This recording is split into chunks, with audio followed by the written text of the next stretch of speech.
Najlažje premagamo tremo pred nastopom tako, da skušamo obvladati svoje telo, kar pomeni, da najbolj pomaga dihanje.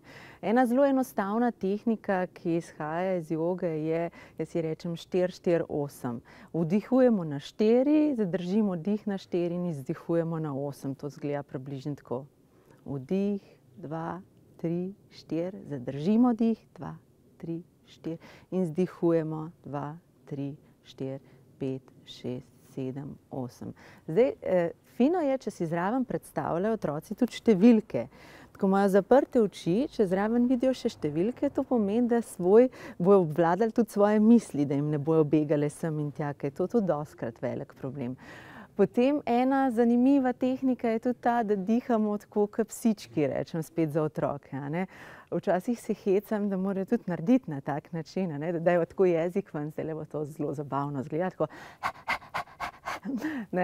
zaradi tega, ker na ta način sprostimo napetosti, ki so tukaj v našem solarnem pleksusu, kjer se vsi naši strahovi nakopičijo. Pol še ena tehnika je tehnika, ki jo izvajajo tudi v retoriki.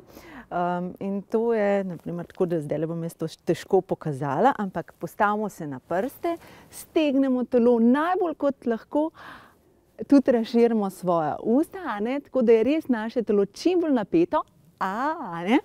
In potem, ko imamo nekaj časa napeto telo, samo spustimo dol in probamo telo čim bolj sprostiti. Je pa še malo morje različnih tehnik. Zelo pa pomaga humor. Če se otroci hecajo med sabo, to zelo pripomore. Bi pa dala še mogoče nasvet za učitelje, ker čim manjši je otrok, tem bolj mu lahko pri tem pomaga učitelj.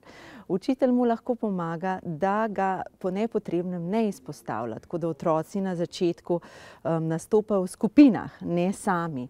Potem druga stvar je, da nastopajo s takšnimi stvarmi, kjer se počutijo res dobre, tako da dobijo neko pozitivno povratno informacijo.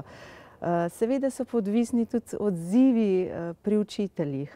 Če učitelji se osredotočajo na pozitivne lastnosti in pohvalijo tisto, kar je dobro, ter jemljejo kot izziv izboljšave tisto, kar je še kot napakica, potem bo otrok začel graditi neko pozitivno izvajalsko samopodobo, sicer pa misli, da bo zmeraj kaj narobe povedal.